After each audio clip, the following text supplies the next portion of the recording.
first of all, you were looking at party favorability. And that I look very much through the lens of where are independents right now, because both bases are going to line up, but where are independents? And even though on the favorability question, Democrats have a marginal advantage, and it really was within the margin of error, that number among independents is exactly the same for each party in terms of their favorability. It is 47-53, favorable, unfavorable. Independents view Democrats that way, they view Republicans that way.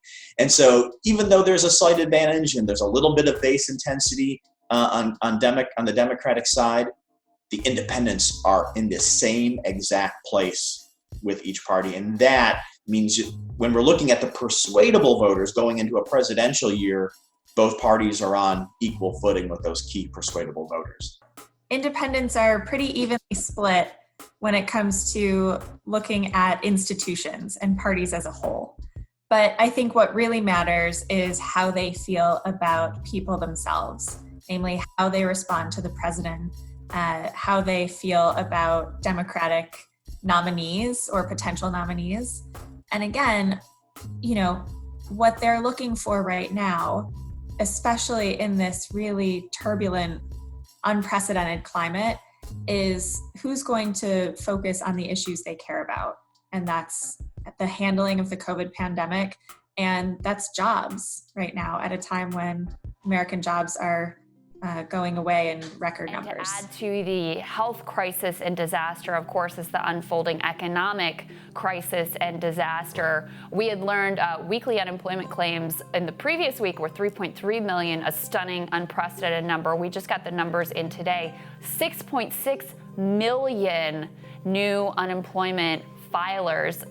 That means in a 2-week period, we've had about 10 million Americans file for unemployment. What we see in our polling, recent Ipsos Reuters numbers that we've released show that a large number of independents, it sort of ranges anywhere from a quarter to a third, remain undecided when it comes to the Democratic primary.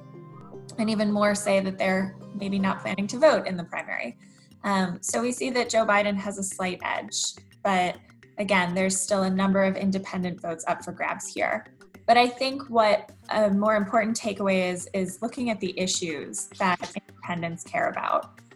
In our latest Reuters Ipsos poll released yesterday, 4 in 10 independents said that the main problem facing the country right now is healthcare. Now, what that tells me is that's sort of a proxy for coronavirus. The second most important issue for them is jobs and the economy.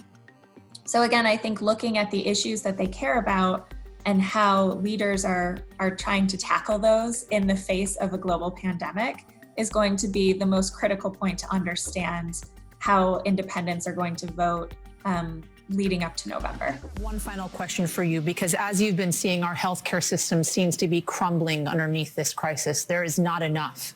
There's not enough support for the healthcare system. There's not enough support for the American people inside of the healthcare system. Are you now reconsidering your position when it comes to single-payer healthcare? Single payer will not solve that at all. The thing that is needed is, for example, we have a whole number of hospitals that are being so stretched, including rural hospitals, they're going to need more financing. That doesn't come from a single payer system.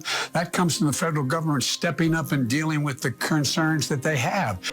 But at the very least, it seems to me that number one, we have got to make sure that in this crisis period, everybody in America has the health care that they need without out-of-pocket expenses. And that means Medicare should make sure that the uninsured and the underinsured get complete coverage, and those people who have private insurance but who have deductibles, co-payments, out-of-pocket expenses, not have to pay them, that Medicare can supplement those policies. But health care during this crisis should certainly be guaranteed to all.